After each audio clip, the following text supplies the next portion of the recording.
oknum-oknum pelaku kejahatan, tolong secepatnya laporkan kepada kami. Apabila itu kita laporkan dia tidak ada tindakan, KPK harus bertanggung jawab. Karena ucapan dia sendiri yang mengatakan seperti itu, rakyat harus mengambil tindakan. Makanya saya minta revolusi oknum-oknum pelaku hukumnya dulu. Kan KPK juga kan pelaku hukum, Bang Mahesa. Langsung tadi yang satu. Saya dari Padang. Wih, jauh sekali. Semangat, Bang. Insya Allah, Bang. Semangat. Ya, kami juga ikut turut sedih lah ya apa yang terjadi di saudara-saudara kami di Banten.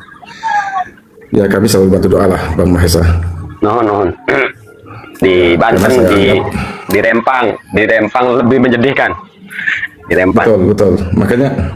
Makanya begini, Bang Mahesa ya. Kalau kita kembalikan kepada Undang-Undang Dasar, Bang Mahesa, itu jelas loh. Di pasal 27 ayat 2, pengangguran saja, ya, masalah tentang apa itu kehidupan rakyatnya, itu negara yang bertanggung jawab. Ya. Nah, terus kita ditekankan lagi di pasal 27 ayat 3. Kita harus membela negara. Bagaimana kita mau membela negara kalau pasal ayat 2-nya itu tidak terpenuhi? Bagaimana rakyat mau membela negara kalau rakyatnya kelaparan, Bang Mahesa? Coba renungkan sama Bang Mahesa. Justru itu sering narasi saya, Bang Iwas. Ya, narasi saya yang sering saya sampaikan itu begitu memang. Jadi kita disuruh mencintai NKRI, disuruh menjaga NKRI, tapi kita dibuat berangsak. Tapi negara membiarkan, pemerintahan membiarkan kezaliman di mana-mana, seperti masalah pertanahan. Ya, kita disuruh cinta NKRI, tapi pemerintahan NKRI-nya seenak udel gitu loh. Iya, sama aja. Kitanya lapar. Betul. Jadi kerja di sini, Bang Iwan. Ya. 40 juta. Perempuan 30 juta, laki-laki 50 juta. Kerja orang Banten, kerja di pabrik Banten 50 juta. Ya, jadi gini, Bang Mahesa, saya juga sangat sedih ya. Saya ada darah Minang ya, darah Minang. Kami kalau di Minang itu, Bang Mahesa ya, melihat saudara-saudara kami dimanapun dia berada ya, kalau ada dalam kesulitan, dalam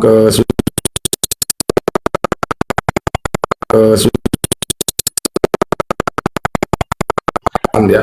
Kenapa? Kita ini kan sudah merdeka berapa tahun? Kebayang nggak? Contoh ya, kemarin saya lihat, Bang Mahesa ya, terjadi di Jawa Barat, di daerah Bandung kalau nggak salah ya. Itu yang diterima cuma 300, yang mendaftar kerja 25.000. Terus kemana Undang-Undang Dasar pasal 27 ayat 2 ini, yang tanggung jawab negara ini mana? Coba Bang Mahesa, renungkan. Ini kan hati kita juga merasa sedih, Bang Mahesa. Bukan saja, kami juga tahu dalam arti penderitaan, dalam arti kesusahan saudara-saudara kami di Banten, kami juga mengerti, sekalipun kami orang Minang. Begitu, Bang Mahesa. Betul, Bang. Makanya ketika di sini Pilgub dan Pilbob itu saya ngebahas dua hal, Kang. Jadi mampu tidak siapapun yang terpilih jadi gubernur dan bupati, mampu tidak membuat sistem agar anak bangsa, khususnya orang Banten ini, bisa bekerja itu tanpa bayar puluhan juta. Itu nggak ada yang satu limbah, ngebahas dua limbah sama pungli. Ini calon gubernur dan calon bupati itu tidak sanggup membereskan masalah pungli dan limbah. Oh, nggak main-main loh, puluhan juta bayar. Mau kuli, mau kerja di pabrik jadi buruh, bayarnya puluhan juta. Harusnya kan pemerintah ya, dari pusat sampai bawah itu membuat jalan akses agar warga ini bisa bekerja gitu tanpa bayar. Kemudian limbah, Bang. Satu lagi masalah di Banten, Bang. Limbah, Bang. Pertanian kami keok, kelautan kami perempangan keok, limbah. Dan gubernur tuh nggak ada yang berani. Kelasnya gubernur nggak berani loh. 9 naga pabrik sinar mas. Ya, jadi begini Bang Mahesa ya. Saya jujur saja ya. Kita sebagai rakyat ini, kita ya jujur sajalah dengan keadaan sekarang ini ya. Itu juga apa yang disampaikan oleh Bang Mahesa itu, mengeluarkan duit, kata Bang Mahesa itu juga kalau tidak ada ordal juga sulit juga, Bang Mahesa. Betul nggak, Bang Mahesa? Betul. Sudah keluar duit, kita juga harus menggunakan ordal juga. Ini masalahnya. Jadi orang-orang yang betul-betul, orang yang katakanlah memang pintar, yang mengerti apa yang mau dikerjakannya, kadang-kadang tidak terpakai. Tapi kalau orang itu on, nggak mengerti apa-apa, asal dia ada ordalnya, selesai barang itu, Bang Mahesa. Ini yang kita dipertontonkan. Itu tidak bisa lagi, kita mau dibantah seperti apapun nggak bisa, Bang Mahesa. Itulah yang terjadi faktanya. Betul nggak kira-kira Bang Mahesa? Sangat betul, sesuai dengan kenyataan di sini di Banten.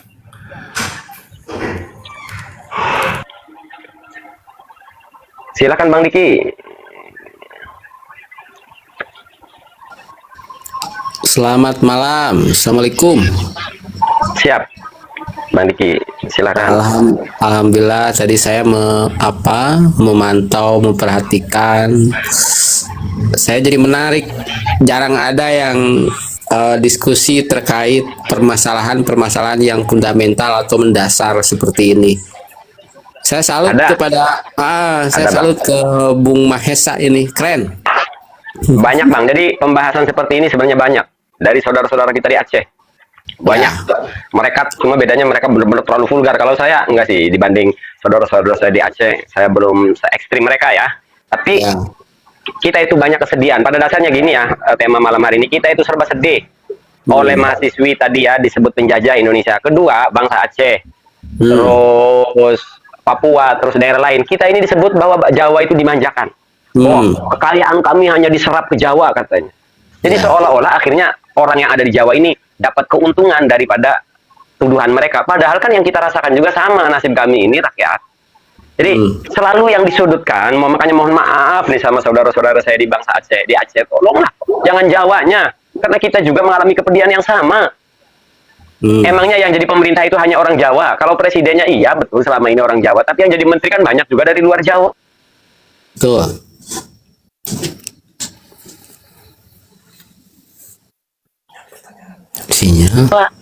Yang menikmati kekayaan itu juga banyak dari, tolonglah jangan Jawanya yang disudutkan. Kan padahal kita ini sama didolimi. Lah yang disebut orang Jawa itu pejabat itu cuma presiden, iya, tapi pejabatnya apa Luhut orang Jawa, apa Bahlil orang Jawa, yang dapat keuntungan banyak orang dari luar Jawa.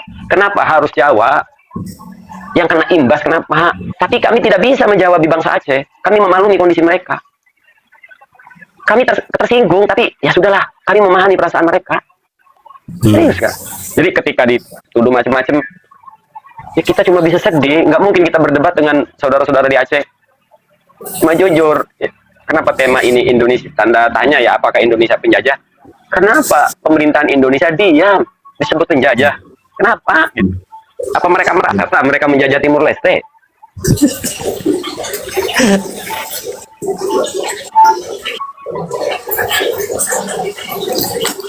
Kalau kalau tak mereka menyebutnya Soeharto aja ya, misalnya ini kan masanya Soeharto ya, kalau tak orang Timur Leste menyebut Soeharto penjajah, kita masih nggak sedih. Wih, ini mah Indonesia penjajah, sedih gitu. Begini Bang Mahesa, bagi saya waktu kesempatan sebentar ya. Jadi saya dari Sumatera, dalam arti bukan tujuan kawan-kawan itu seperti itu Bang Mahesa. Sebenarnya itu cuma faktor kekecewaan saja. Ya, mengatakan bahwa ya hasil bumi kami Sumatera diambil terus dibawa ke Jawa, ya kan? Itu cuma unsur, katakan unsur kekecewaan saja, itu manusiawi. Tapi yang perlu kita pahamin ini Bang Mahesa, kenapa kita ini sekarang ini kok bisa terjadi seperti ini? Kenapa?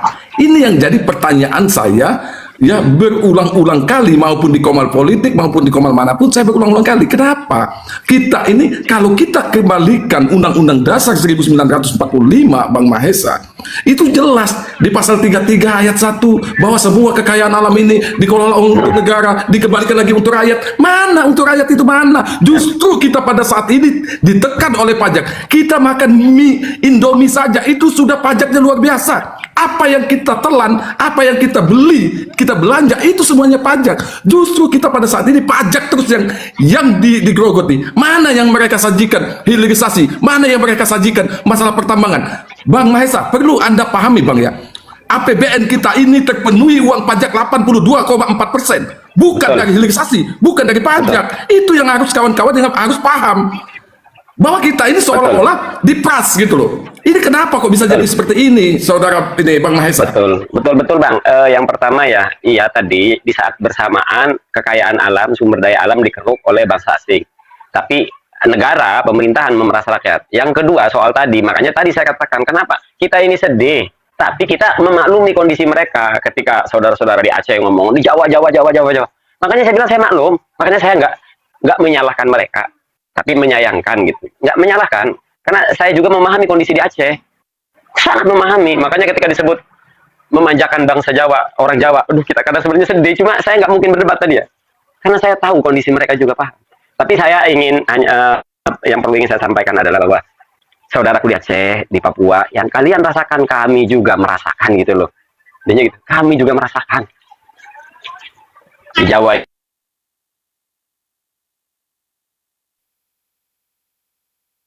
Ini jangan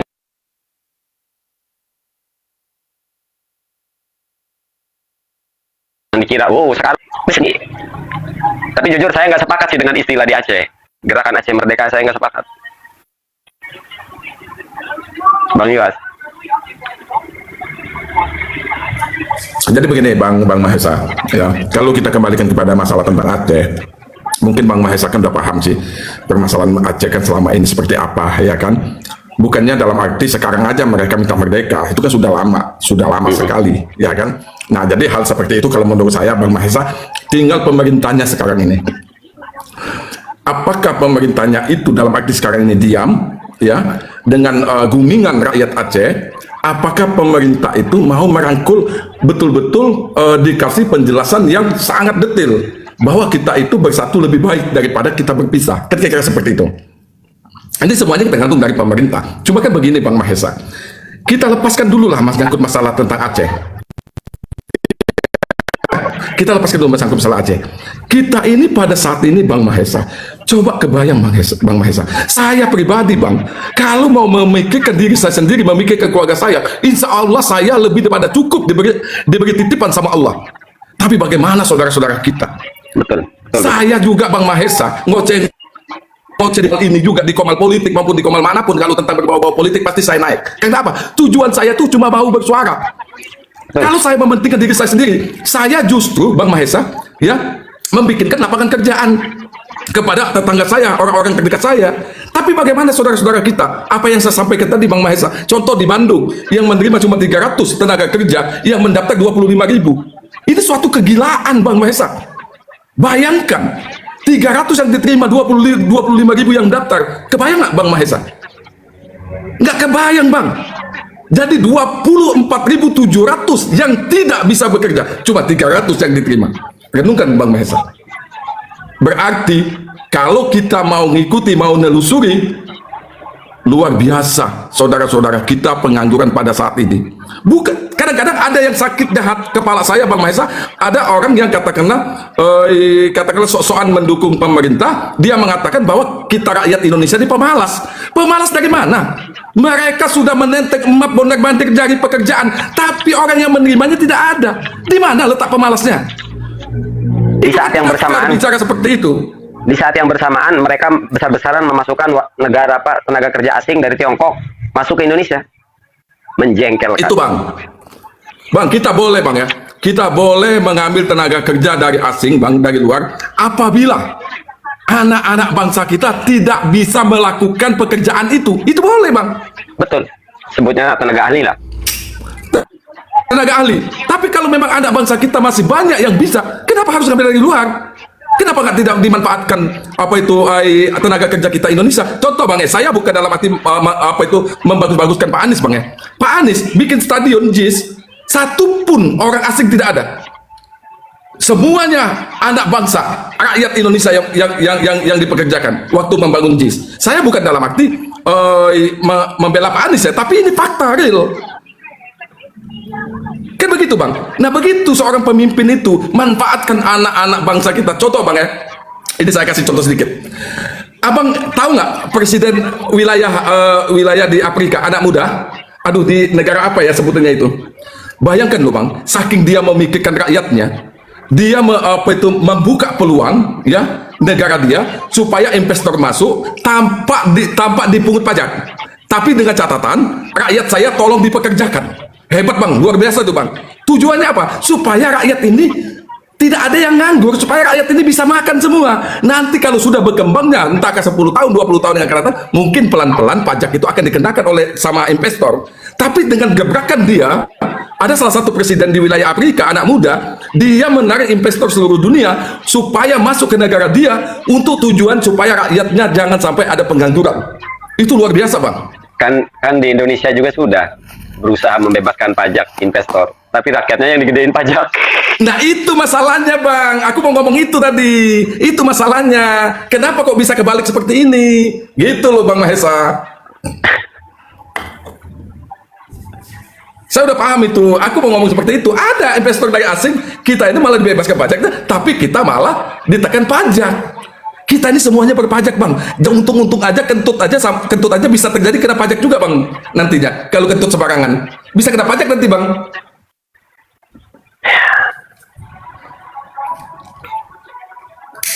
Saya pernah loh kentut bayar 2.000.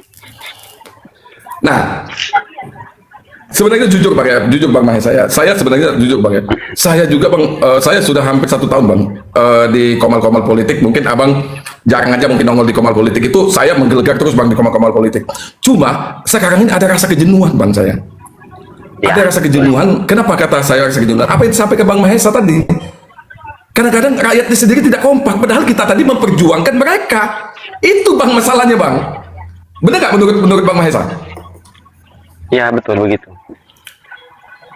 Ada rasa kejenuhan kita, padahal kita berkoar-koar sampai kita meminta tolong, sampai saya jujur, Bang, setiap saya masuk komal, saya minta negara ini kalau mau betul-betul kita mau benar-benar menjadi negara yang katakanlah yang baik, yang benar, kembalikan Undang-Undang Dasar 1945 itu, jangan lagi diobok-obok, kembalikan seperti semula. Begitu, Bang Mahesa.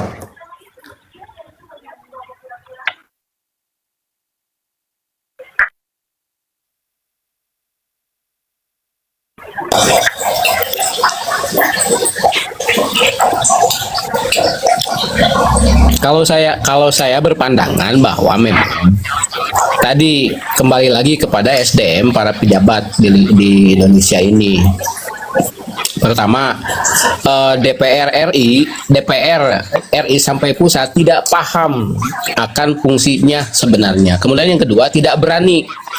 Coba cek, Abang sama Abang Yuah, coba cek berapa hasil perjuangan teman-teman kita di Dewan Pusat yang menghasilkan undang-undang baru, terus yang dilaksanakan, terus kemudian undang-undang apa yang sudah dibuat lalu dilaksanakan, semua tidak ada. Baik pesanan, mau gimana? Pesanan siapa? Nah, tadi salah satunya adalah yang punya uang gitu. Oke, Bang Diki. Oke, Bang Diki ya. Saya jawab dulu sebentar, Bang Diki ya. Sebenarnya saya waktu sebentar, Bang Diki, jangan dipotong dulu ya. Ya. Saya mohon izin, Bang Diki ya. Begini, Bang Diki. Ini kesalahan dari rakyat kita sendiri, Bang Diki. Kenapa saya mengatakan seperti itu, Bang Diki? Coba hayatin dan renungkan omongan saya. Hasil penelitian saya pribadi ya, saya tidak mengatakan penelitian orang lain ya.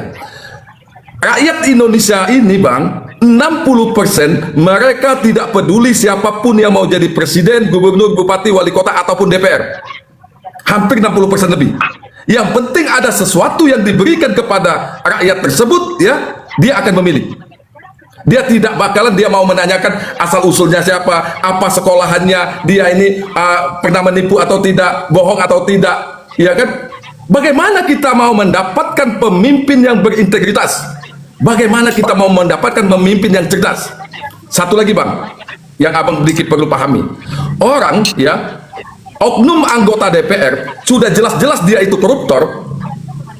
Terus masalah politiknya masih ditangguhkan, begitu dia masuk berpolitik lagi bisa, ya, udah jelas-jelas itu koruptor, masih bisa terpilih, Bang. Masih bisa terpilih lagi. Ini hebatnya rakyat kita, Bang.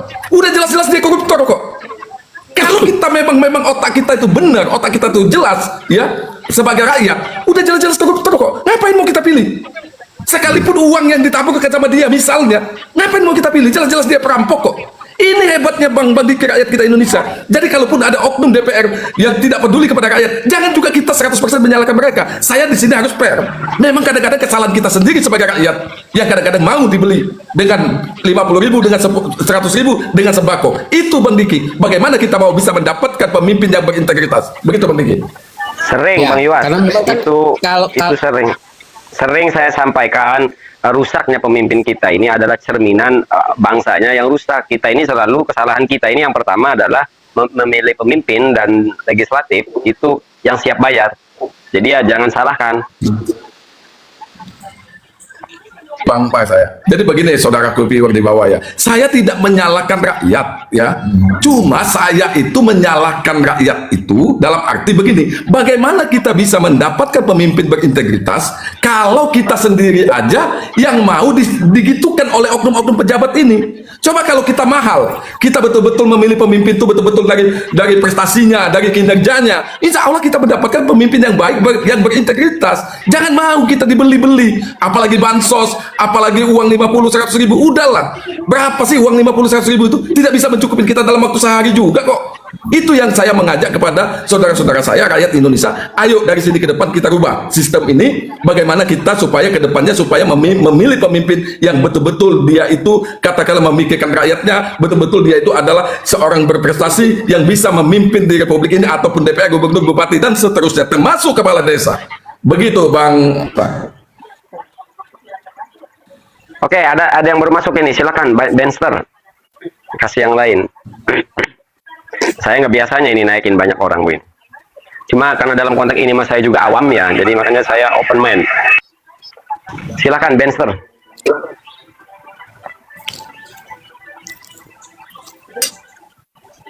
Oke, silakan Cece. Yang nggak ada kepentingan nggak usah naik ya berarti kalau gitu. Silakan yang baru naik Cece. Ya, saya tertarik dengan judul ini, apakah revolusi jadi solusi? Ya memang menurut saya itu jadi solusi.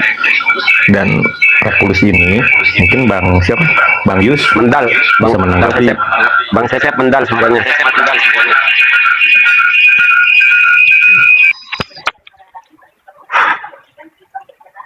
Kalau lagi ngecas ya Bang Cecep. Kalau lagi ngecas dicopot aja Bang Cecep. Oh ya, udah. Coba. Di ngecas mungkin. Oh iya. Jadi silakan. menurut saya revolusi itu memang jadi solusi. Bahkan menurut saya si Bang Yus mungkin bisa menanggapi, revolusi itu tidak usah berdarah-darah. Ya, cukup revolusi di Jakarta saja, di ibu kota. Negara ini bisa beres gitu kan. Menurut saya seperti itu sih. Bisa digambarkan oleh Bang Yus lah mungkin yang lebih memahami tentang bagaimana solusi negara ke depan kan gitu. Tentang revolusi ini. Berani juga ini Bang Mahesa membuat judul apakah revolusi jadi solusi. Ya, memang itu jadi solusi. Mantap ya, judul karena Bang Mahesa ini. Karena lanjut yang lain. Sekarang di Banten sudah banyak yang teriak-teriak revolusi, itu yang pertama. Dan sebenarnya sering kita sampaikan bahwa revolusi bukan solusi sih. Secara persuasif sering kita sampaikan revolusi bukan solusi. Ini di Banten ya, yang suaranya di bawah itu revolusi. Dan sering kita edukasi revolusi bukan solusi. Di luar Banten malah lebih ekstrim kan. Aceh sudah keluar merdeka. Makanya tadi Bang Iwas, maksud saya tadi ketika saya ngomong, saya tidak setuju itu dengan istilahnya. Kenapa? Kalau bicaranya Aceh merdeka, kayak itu tadi konsekuensinya seolah-olah Indonesia ini penjajah, kan gitu loh. Kalau merdeka seolah-olah Indonesia ini penjajah, dan kan kita kena imbas buruknya juga kan gitu loh. Kalau narasinya adalah Aceh merdeka, seolah-olah kan Indonesia itu menjajah mereka gitu loh. Sementara kita bangsa Indonesia kan nggak merasa menjajah Aceh, sama Timur Leste juga kan gitu. Sehingga kenapa sih kalau menggunakan istilahnya merdeka gitu, Aceh merdeka, kenapa nggak istilah lain seperti Aceh talak Indonesia kan gitu. Biasanya kalau kan tujuannya kan mereka mau misah kan gitu kan tujuan mereka, kenapa nggak bahasanya Aceh talak Indonesia gitu loh. Kan tadinya juga suka sama suka kan, bergabung dengan Indonesia juga suka sama suka, kenapa istilahnya gitu nggak talak gitu tapi merdeka. Kalau merdeka kan Indonesia ini kesannya menjajah. Intinya begitu sebenarnya.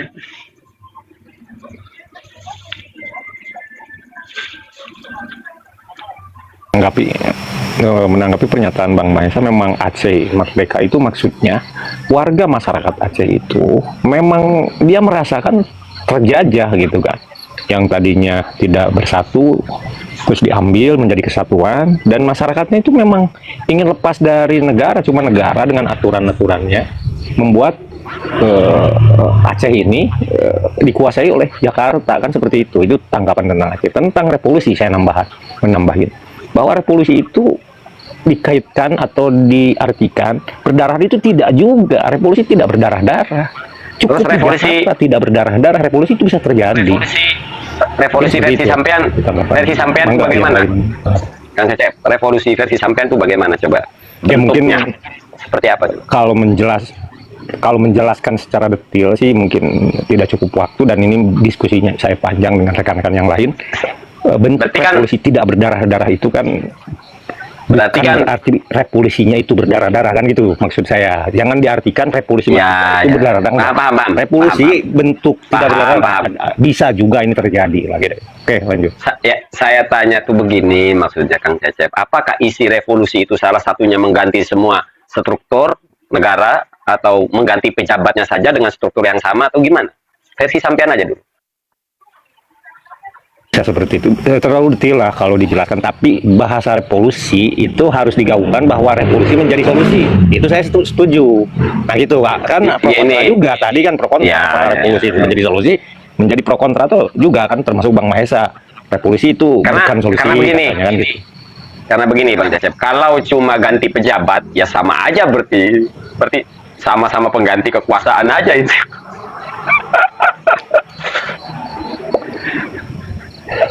Ya Misal kalau ganti revolusi presiden. sih Ya sama aja. Oh tiap tahun juga Ya kan. pilihan presiden. ya kayak kan presidennya Bang Mahesa, bukan yang baru jelas masih calling mereka atau saya. Itulah revolusi. Revolusi itu kita gitu kan. Bang Mahesa yang Kita. jadi gubernurnya atau yang jadi menterinya, bahkan saya menjadi presiden, itu revolusi sungguhnya seperti itu kan. Seperti Ide itu. juga Itu nama- kita, ya itu. Berarti kan embrut. Kita yang- Berarti kan embrut. Gini kan Cecep. Berarti kan isi revolusi itu embrut kalau ternyata dengan sistem yang sama itu sama menyesama aja embrut. Karena Mahesa juga jadi orang baik kalau jadi TikToker. Kalau jadi pejabat mah sama aja, kalau jadi gubernur mah Mahesa juga. Enggak juga sih, tergantung niat masing-masing. Saya jadi gubernur akan lebih hebat Nggak bisa, kan? dari Mulyadi, bisa seperti itu. Walaupun Ini- itu seperti ini, karena sudah ada Ini- aturan undang-undang yang harus dilaksanakan dengan peraturan, ya kan gitu maksudnya. Sebenarnya ini lebih dulu dikemukakan oleh Pak Mahfud MD sebenarnya. Kata Pak Mahfud MD, malaikat pun masuk ke sistem kita ya jadi iblis. Sebenarnya begitu artinya. Kenapa saya menganggap revolusi bukan solusi? Ya karena itu siapapun yang duduk jadi itu ya jadi begitu karena sudah mengakar kita ini. Sudah mengakar Indonesia itu. Bahkan dalam bahasa ekstrim saya perlu saya katakan Indonesia ini karena memang lahirnya prematur. Terlalu dipaksakan, tergesa-gesa. Ya, saya masuk ya, Kang Mahesa ya. Ya. Tadi menyambung tadi Kang Yus terkait rakyat nih yang harus disalahkan. Kenapa pemimpin yang kayak gitu dipilih lagi? Kalau saya ini apa namanya di Indonesia ini, kalau saya di Bandung nih, di Bandung. Tadi sepakat ketika Kang Yus bicara pemilihan pemimpin di Bandung dari mulai tingkat desa sampai bupati sampai gubernur itu, masyarakat kalau tidak ada uang dia tidak akan memilih. Yang jadi pertanyaan, ini dibuat oleh pemerintah juga, gitu. Ini dibuat oleh pemerintah diginikan, gitu. Betul. Ini dibuat oleh pemerintah diginikan. Nah, kalau tadi ada revolusi dan lain-lain, artinya kan harus ada perlawanan berbeda garis. Kalau saya sepakat tadi Kang Mahesa fokus di situ aja. Bagaimana mengadvokasi, mendorong, menginformasikan, membuat opini menjadi sebuah gerakan. Ini kan sudah menjadi sebuah gerakan. Sebenarnya apa yang dirasakan oleh Kang Mahesa, saya juga merasakan. Saya dulu kuliah, saya perlu jujur, ya saya di penjara udah 5 kali kan kira-kira gitulah. Sampai sekarang, Oh, aktivis. ya sampai Aktivis sekarang. sampean ya? Iya, oh seolah-olah kalau cek bahasa Sunda nama, mana mah enggak cicing menang duit gitu. Mana mah cicing menang gawean. Negara kita begitu. Betul. Hari ini negara kita begitu. Makanya sekarang banyak oknum nama-nama ormas banyak, tapi kinerja tidak ada. Apa yang mereka lakukan? Mereka hanya menjadi penjilat kekuasaan di daerah masing-masing atau di negara. Betul. Mereka hanya jadi pengawal dini kekuasaan. I don't care dia bangsat dek naon penting mah kahartiku. Apa namanya teh? Saya suka tanggungnya kaharti saya perut. Jangan pakai bahasa daerah. Jangan pakai bahasa daerah. Ya. Nah, Kang Diki. Ya kira-kira. Jadi gini Kang Diki ya. Begitulah. Lucunya di negara kita ini undang-undangnya melarang bagi-bagi duit saat pemilihan umum. Tapi semuanya tahu semua melakukan itu kelucuan pertama. Yang kedua tadi ngomong oknum ormas ya. Oknum ormas ini kalau kita sederhanakan jadi oknum ormas ini kita ganti dengan ormas mangka ya, yang artinya oknum ormas ya, ormas mangka. Ormas mangka itu luarnya hijau, Hasilnya dalamnya belas merah. mangka. Nah, iya, ormas hijau itu luarnya hijau, dalamnya merah ya. Iya. Udah gitu belas semangka, makanya ormas semangka. Untuk oknum ormas ini kita ganti dengan ormas semangka. Luarnya hijau, dalamnya merah. Ya. Terus yang Ngakunya paling ya, yang paling parah di kita ini ketika ada muncul permasalahan masyarakat nih, kita berbicara masyarakat. Ketika muncul permasalahan masyarakat, mau di agraria kah, mau di ekonomi kah, mau dikriminalisasi kah, apa? Berakhir di coba apa? Berakhir di kondusivitas. Pan saya ngeri itu. Biar ini, jadi masalahnya tidak beres. Jadi yang harus kita lakukan adalah bagaimana pendidikan di Indonesia ini kita rubah ke awal lagi, gitu. Sekarang kan udah kacau. Kalau saya lihat perkembangan, ya. Kalau kita ganti aja, kalau ini ya, kalau revolusi itu kita ganti aja mulai dari RT sampai presiden semuanya orang NU, pengurus NU, setuju tidak? Saya tidak setuju. Kan kiai-kiai NU alim-alim, soleh-soleh, kali mereka amanah. Saya setuju kalau revolusi itu isinya kader NU semua, Ansor Banser yang jadi RT sampai presiden tuh NU semua. Setuju nggak? Setuju nggak? Nggak. Oke, netizen dari 150 mata memandang, saya ingin tanya, kalau revolusi ini ngomong kalau aja ya, ini polling aja. Setuju tidak dari RT sampai presiden, semua pejabat pemerintahan isinya harus NU, sepakat apa tidak? Yang sepakat ketik angka 1, yang tidak sepakat ketik angka 0. Yang sepakat ketik angka 1, yang nggak sepakat ketik angka 0. Tidak setuju dong. Gimana kalau saya kan Sari? Pakai typing, jangan pakai lisan, pakai typing di bawah. Yang setuju ketik angka 1, yang nggak setuju ketik angka 0. Semua dari presiden sampai RT orang NU semua, pengurus NU. Karena kan mereka yang paling banyak ilmunya, yang paling soleh, yang paling tawasud, tawazun, tasamu. Yang setuju ketik angka 1, yang nggak setuju ketik angka 0. Jangan double. Ini polling namanya ya. Nanti ada yang rekam layar ini, nanti akan di up ya. Yang setuju ketik angka 1, yang tidak setuju ketik angka 0, 0 akan 0. Ketik angka 0, semua ketik angka 0. Atau angka 1, bebas, pendapat boleh bebas. Kalau angka 1 apa? Karena hanya NU loh yang paling amanah, yang paling cinta NKRI ini, ormas di Indonesia itu hanya NU. Yang setuju ketik angka 1, yang nggak setuju ketik angka 0. Saya boleh masuk ya Bang Mahesa ya? Boleh. Ya, jadi begini Bang, apakah revolusi itu jadi solusi? Ya, Bisa pertanyaannya. jadi solusi. Oh, bisa ya menurut pertama, sampean? Bisa. Yang pertama, kita harus revolusi masalah hukum dulu. Tuh. Hukum dulu harus yang diperbaiki, Bang. Nah, Kenapa kan saya mengatakan hukum hukum dulu? Hukum dan undang-undang kan sudah bagus di negara kita ini. Cuma pelaksanaannya Begini, doang kan. betul, Kan pelaksanaannya. betul. Makanya kan saya belum selesai Bang untuk menyelesaikan hukum ini. Yang saya maksud tuh revolusi hukum itu bukan hukum yang sudah tercatat. Tapi oknum pelaku-pelakunya yang harus kita revolusi. Karena begini Bang Mahesa, ya, saya sedikit saja mengambil masalah contoh ya tentang Tom Lembong, ya kan? Tom Lembong sudah jelas-jelas bahwa dia tidak melakukan katakanlah apa yang dituduhkan, ya kan? Nah, tapi yang jelas-jelas sudah disebut nama-namanya di persidangan, ya, yang sudah viral sedang viral seperti kayak mantan ketum Golkar. Siapa itu? Setia Novanto. Ketum Golkar yang sekarang masih jadi menteri. Masalah CPO. Bahlil. Bukan. Terus apa itu PAN? Di ketum PAN. Erlangga. Nah, terus yang di persidangan saja, ya, itu masalah tentang apa itu namanya? Disebut-sebut gubernur mana itu? Bobby, ya. Sekarang gubernur Sumut, ya kan? Itu kan sudah disebut-sebut di persidangan. Tapi faktanya sampai sekarang kan tidak ada. Makanya saya kalau memang mau republik ini mau berjalan dengan mulus dan baik, ya, memang harus kita revolusi masalah hukum dulu. Oknum-oknum pelaku hukumnya yang harus kita revolusi.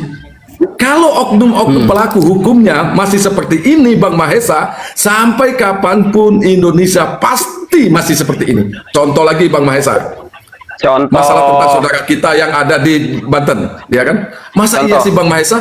Masa iya sih Bang Mahesa? Cuma sampai di kepala desa saja masalah tentang pemagaran. Iya, contohnya makanya yang saya pertanyakan isi revolusi itu apa? Itu kan terlalu teori ya.